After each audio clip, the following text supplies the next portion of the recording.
Welcome back to a look at gold market fundamentals with David Jensen. Thanks for joining me again, David. My pleasure, Jay. David, in your notes to me, you mentioned you say central banker policy reveals radical extremists in control of central banks. And I mean, to me, the radical extremists are the people that are always calling for and audit the Fed. I mean, the Ron Pauls of this world, the people that think that the Fed, the Federal Reserve, and the banking system should have to be responsible. I mean, after all, these are the PhDs from Harvard, Princeton, and Yale. These are our leaders. These are people that we should be looking up to. How can we even dare question them? And so, how can you, David? How can you call them radical? These are the mainstream. These are people that we should and most people really do trust. So, what are you talking about here?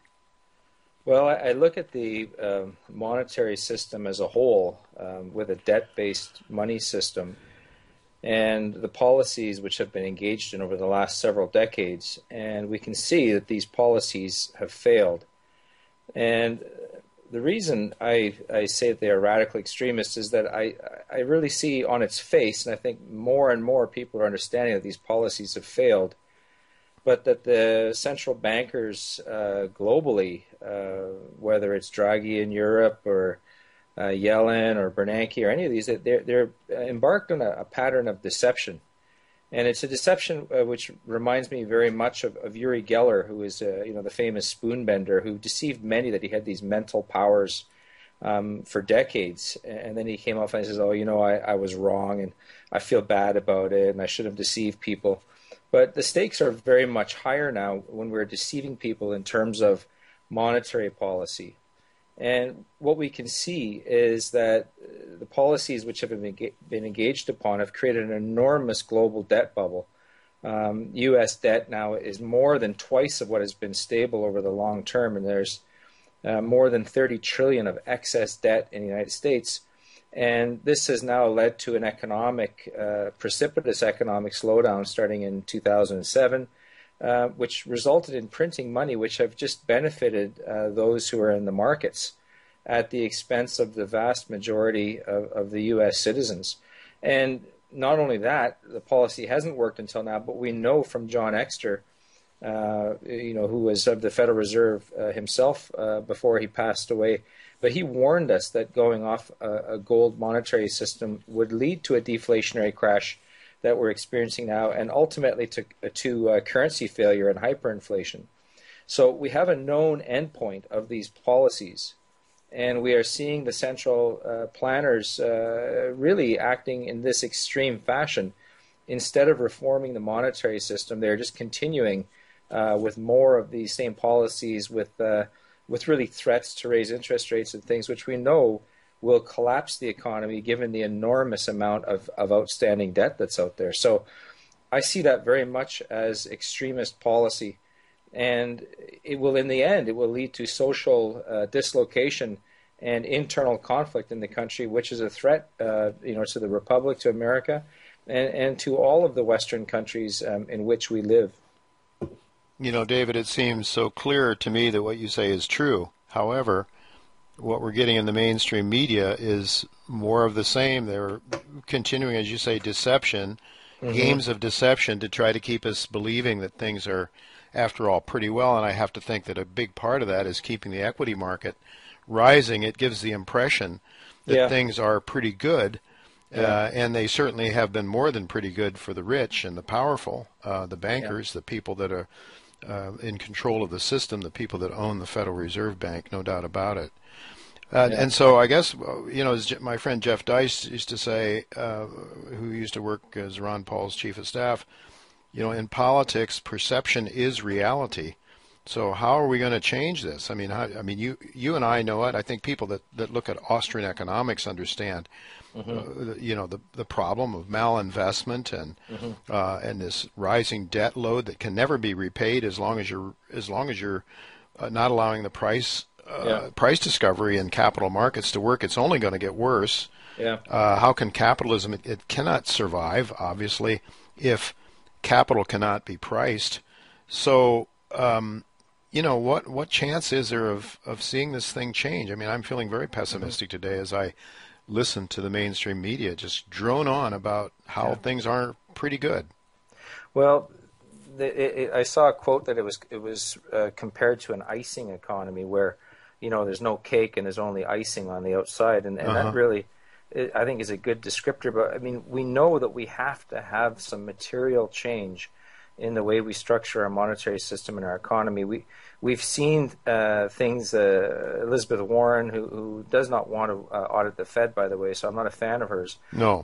But she revealed there was trillions of dollars of off-balance sheet loans to Citicorp by the Federal Reserve, and we're hearing through economists who are attending some of these IMF meetings that there's discussion of off-balance sheet transactions of trillions of dollars of currency swaps between the central banks.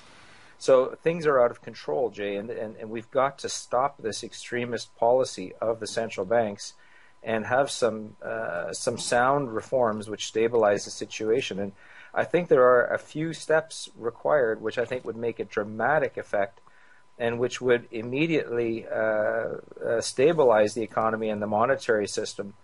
Not for sure, not to the pleasure of those who have been enjoying the ride so far in the money-centered banks and who, by extension, can control government policy through their wealth. But we need to do something, and I think that the vast majority of citizens want to see some change. And as I say, I think that the change would bring about an immediate rebalancing of the system and a stabilizing of the system.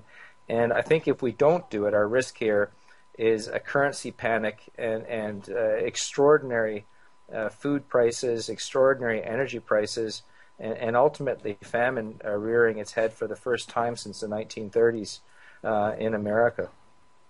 I have no doubt there's a lot of people that want to see change. I mean, that's what the politicians, whenever you have a presidential race, especially this whole notion of who will make a difference, who will change and make things better. Yeah. And they all try to position themselves as being champions of change. And then, of course, nothing ever changes because the people that are elected those that were allowed to vote for have been handpicked Yeah. by the ruling elite, by the bankers, and by the people that control the system. So, Yeah. again, its perception becomes reality. So, I guess you and I, we can keep talking about this stuff, and I guess that's what we have to do is tell our friends and educate people as best we can. But you have some ideas here about what would be needed, concrete examples of what would be needed to change things around, starting with the monetary system, right? Yeah, yeah, and I think this really piggybacks on the legislation which has been proposed in Texas, enemy country there in the South, and really how they've proposed a gold and silver legal tender law, which would make gold and silver legal tender in the state of Texas. Mm-hmm. And I think what we need to do is similarly make gold and silver legal tender for exchange in the states, but to open the U.S. mints for citizens to deposit their gold and silver and have it minted into money. Mm-hmm. At the same time that we have a repricing of the price of gold and silver. Now that according to the Constitution, should be set by Congress.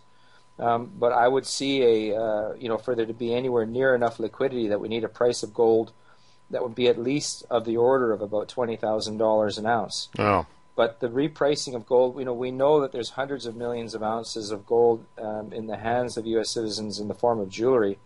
There's also additional treasury gold, of which we do not know how much there is. And there are hundreds of millions of ounces of gold deposits in the United States and Alaska alone. There's one large deposit, the Pebble deposit, which holds 60 million ounces. So this is not impossible, but we would need to reintroduce sound currency, which cannot be inflated away. I know it's the enemy of big government and of the financial sector, who love what they call volatility, but which is instability, because it's when you make money. But I think that's the first step. I think the second step, if I can just go through some Yeah, overall sure, thoughts please do, here, David. Yeah. The second step, I think that we can see that the outstanding debt, the credit market debt in the United States, according to the Federal Reserve Flow of Funds report, is about $58 trillion on all levels in the U.S. So that includes the corporate, consumer, the state and federal government and municipal government. So that's more than 50% above the long-term stable level that we've seen historically. So we would need a write-down on all debt, on the face value of all debt of 50%. We would also need to close the Federal Reserve, and we would need to withdraw the Federal Reserve notes from circulation in exchange for the new gold and silver monetary units, which would be issued, I guess, by the mint itself. And along with that, I think there's a very strong need to liquidate the too big to fail banks, J.P. Morgan, Citibank, Bank of America, Wells Fargo, Goldman Sachs, etc. They've been shown to have been engaged in criminal enterprise, and they are very much a destabilizing influence on the American economy. And there are thousands and thousands of regional banks in the States who could carry this load. There's no need for these monster banks when you don't have a Federal Reserve, because they were the primary shareholders of the Fed, and that's how they played the game. Mm-hmm. So, yeah, and then I think also along with this, we would need to reinstitute bona fide hedging laws, which existed until, I believe, 1993, when Goldman Sachs was given the first rider to allow it exemption from that and to participate in what is really gambling in the futures market. But what that allowed Goldman to do was to use its capital base to influence the price of commodities. And when I'm saying commodities, I really mean money, gold and silver primarily, and then other commodities as well. But we need to reintroduce these to allow only those who have a bona fide reason for hedging to participate in these markets. Yeah, well, that last point you and I have talked about a lot on our little discussions here, because and probably the most important item in the commodities market would be the monetary metals, gold and silver, because by keeping them subdued, as you've talked about, at least in the minds of people, keeping the price discovery from taking place in those markets, just as the Fed is doing in the capital markets and with interest rates, by not allowing price discovery, of course, then you're not allowing people in the markets to sort of think in terms of an alternative to the monopolistic dollar system that the Federal Reserve controls, right? That's right. And, it does take the control away from central planners and puts the control in the hands of citizens, right. Which was the way that the Constitution of the United States foresaw the structure of the public when it was first drafted.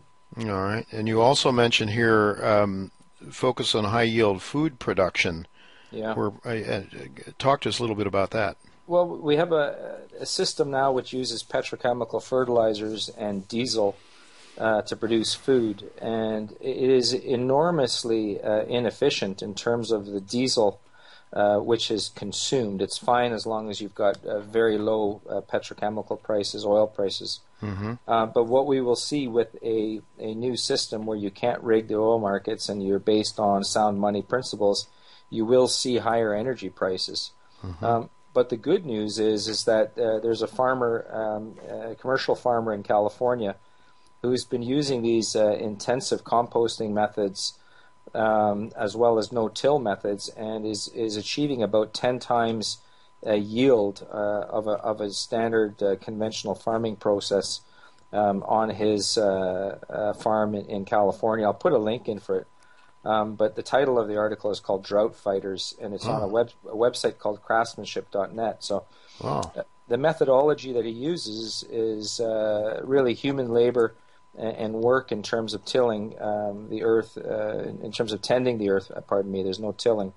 But he gets very, very much higher yields, and it has the potential to really revolutionize our cities because of the much, much smaller footprint of land that we need to produce our food. And we really, as we look around ourselves, are surrounded by compostable matter, which we could utilize, for personal farming or growing of food, as well as for the commercial farming side of things. Yeah, well, that's an interesting topic. Maybe somebody I should have on my radio show sometime to talk about that. Very interesting, David.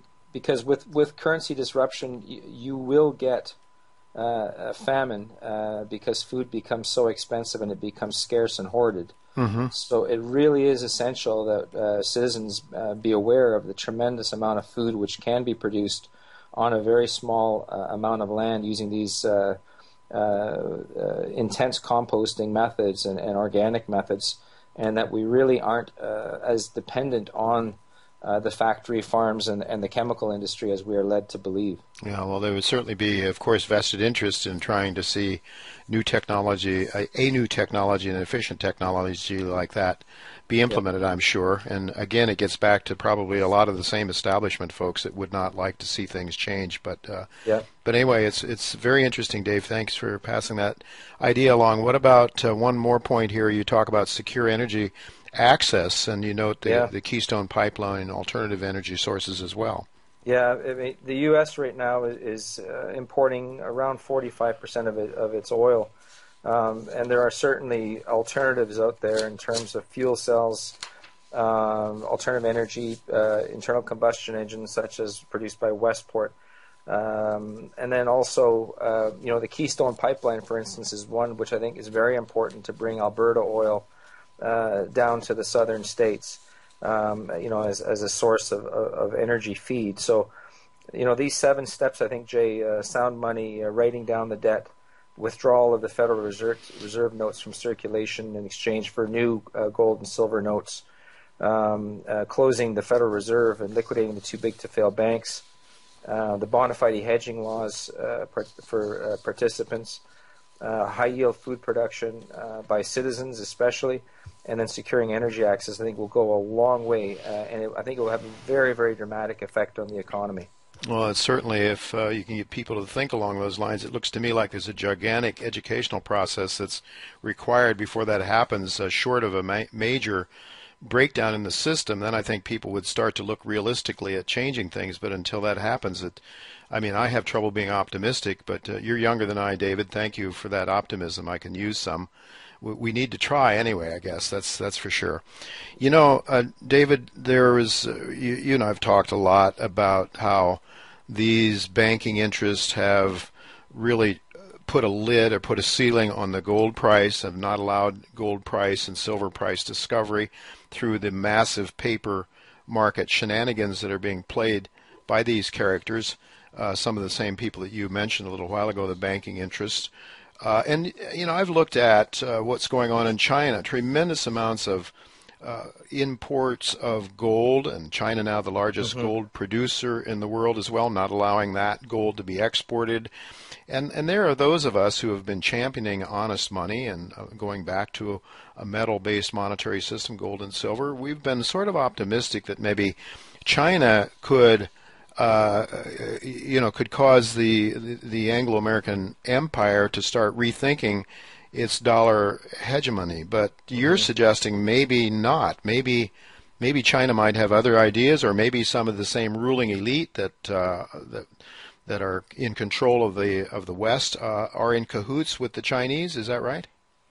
Well, yeah, the Chinese have really created kryptonite for the West system.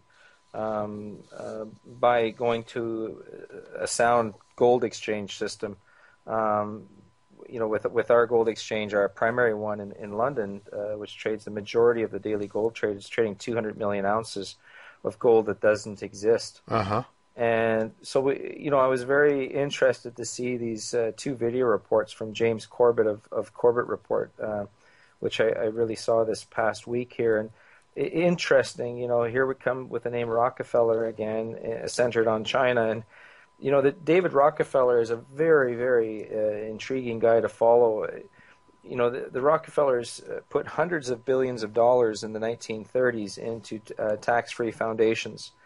And what they've done is use these funds to influence policy far more than I think people have any idea of. Yes. And we see them continually popping up. And when you look at, if you're putting hundreds of billions into tax-free foundations of today's money, that with tax-free growth and compounding growth over time, they can grow to just mind-boggling amounts. And I think that's what people really have no idea about, is the ability to influence policy. And James Corbett's report really looked at China and David Rockefeller's involvement there, especially in the 1970s. And I guess, a review of China overall, it's a country that's run by government officials, by triads, and then by oligarchs. And it's a country which has seen tremendous instability.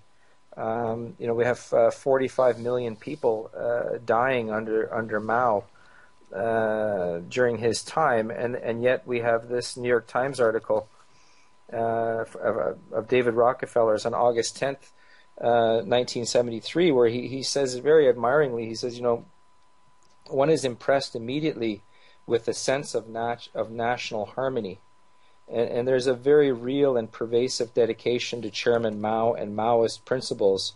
Whatever the price of the Chinese Revolution, it has obviously succeeded not only in producing more efficient and dedicated administration, but also in fostering high morale and community purpose.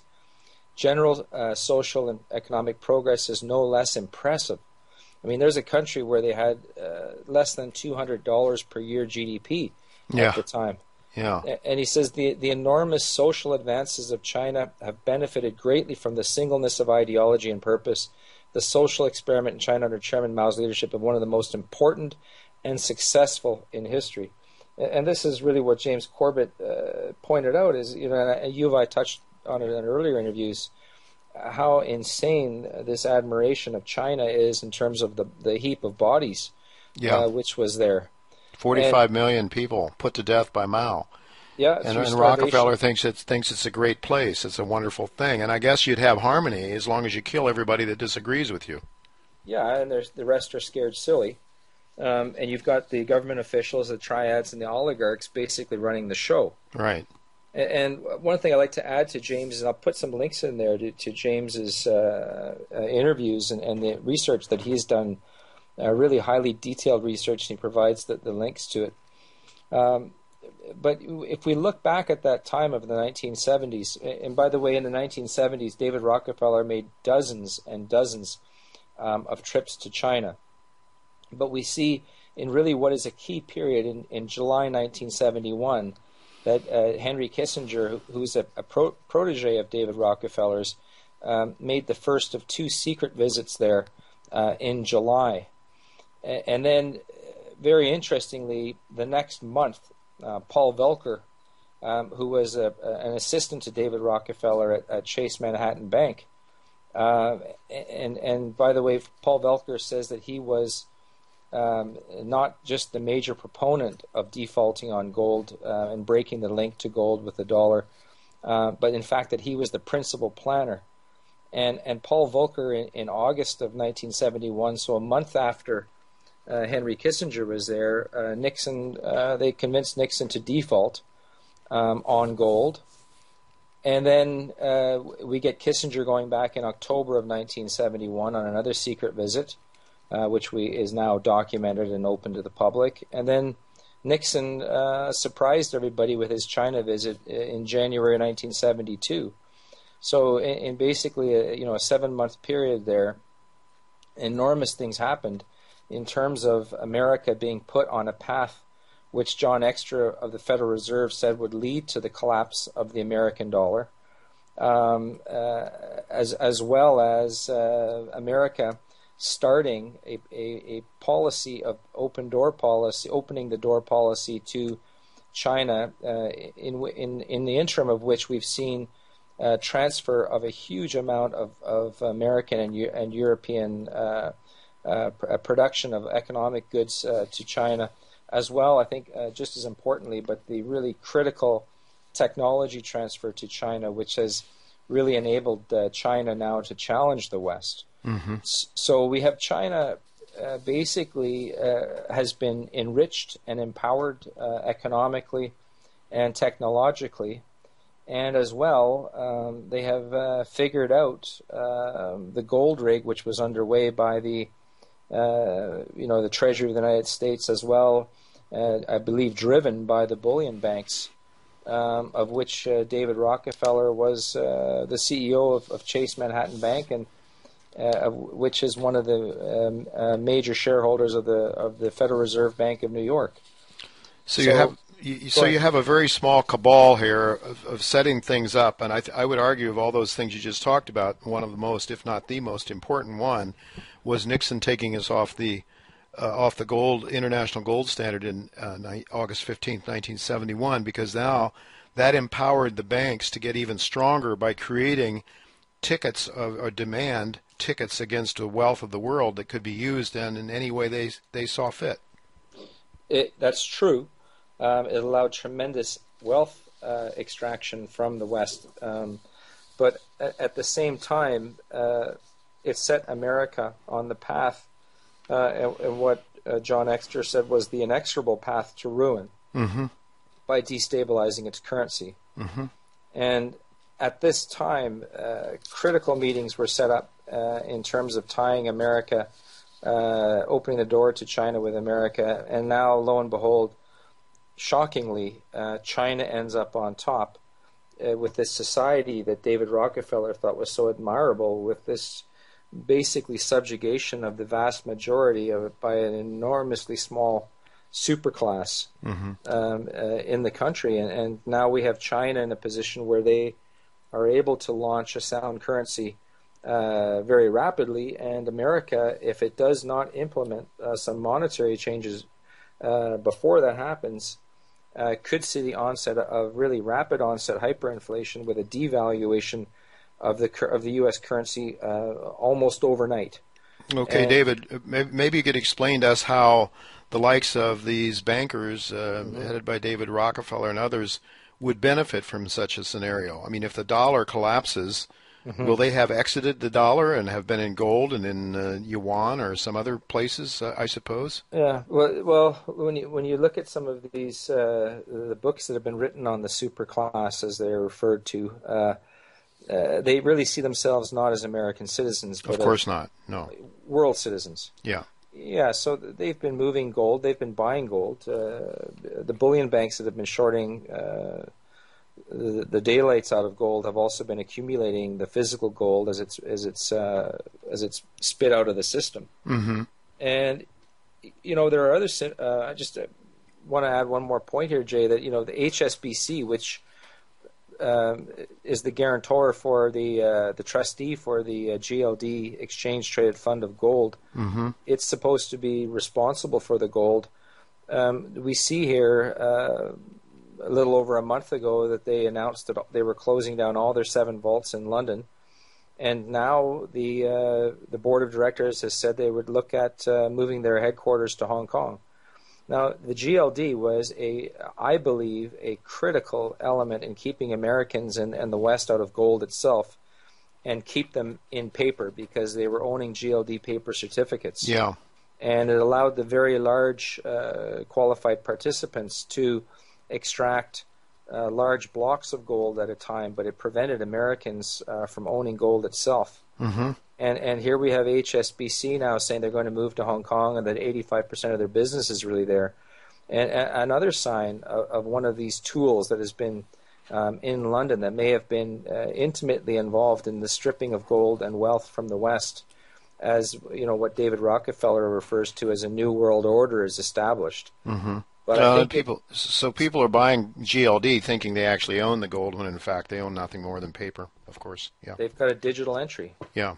Right? Yeah. They don't hold gold. And if there's a financial system crisis, they won't have gold. Yeah. And so it's disturbing. The moniker New World Order comes from Rockefeller and his group, and it admiringly speaks about the structure of Mao, of China under Mao, where tens of millions were murdered and died and were starved, and a country which is run by government officials, triads, and oligarchs. Right. Very disturbing. And David Rockefeller himself, made no bones about what he was up to, I guess. And there's a very famous quote. Yeah. Maybe you would care to go ahead and give that to our listeners. Yeah, and it's one, Jay, that you yourself have you sourced it in terms of the page of David Rockefeller's memoirs on page 405. but David Rockefeller says some even believe we are part of a secret cabal working against the best interests of the United States. And then an interjection of characterizing my family and me as internationalists and of conspiring with others around the world to build a more integrated global political and economic structure, one world, if you will. And if that's the charge, I stand guilty, and I'm proud of it. And Jay, you and I talked about if you strip out the middle part of that and read the essential parts, he's saying some even believe we are part of a secret cabal working against the best interests of the United States, one world, if you will. If that's the charge, I stand guilty, and I'm proud of it. So he's openly saying that he's working against America and the principles of the Republic and the Constitution, which was, there's problems with the American Constitution, but it is the most powerful document that I know of for the nation state, which may very well go away if we have this precipitous decline. And again, David, you mentioned that the Rockefeller family put hundreds of billions of dollars into these various organizations back in the 1930s that have been used for propaganda purposes. And I have in front of me right now the latest Foreign Affairs book, which comes right out of the Council of Foreign Relations, which is a Rockefeller organization, of course. And that with all of this money, they can pay for well-educated people to write these pieces of propaganda. But as I'm looking at it now, it says how Putin broke Europe's heart. That's one of the articles. Another one is China Now, talking about, again, admiringly with respect to China. So it's nothing new. And then the idea that with these tremendous resources, they can shape the discussion, decide who we vote for as president, get the discussion going in the direction they want, the propaganda, the mind control of Americans. It's very disturbing. Yeah, and not just for America, but for Canada too. I should really, as an aside here, mention that Deagle.com, DEAGLE.com, which is a military information website. They've put out a projection for the world's population by country in the next 10 years, and they're predicting a decrease in the American population by more than 250 million people. Wow! And they say it's because of an economic collapse, and it's not just the U.S., but the U.K. is predicted to drop by half, roughly, as will Sweden and Australia and some of these other countries that are tied to the Western fiat currency. Yeah. Canada is projected to have a 33% decline in population.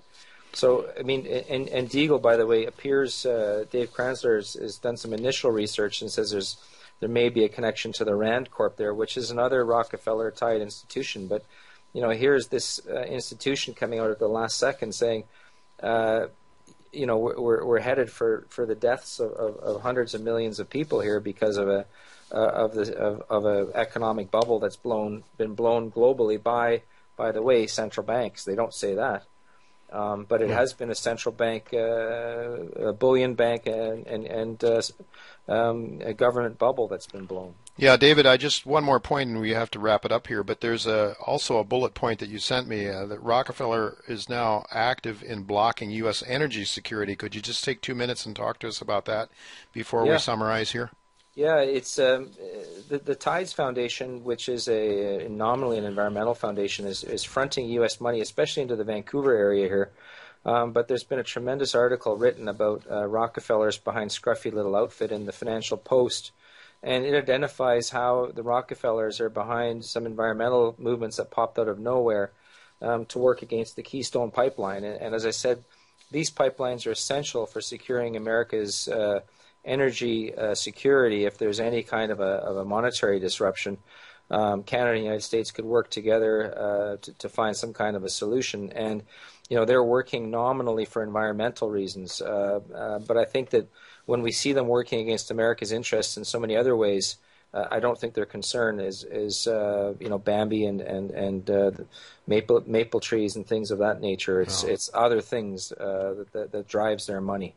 Well, okay. Let's sum up here, David. Could you just give maybe a closing, pull it all together here for us? Yeah, I in summary, I guess the shortest thing I can say is just that the U.S.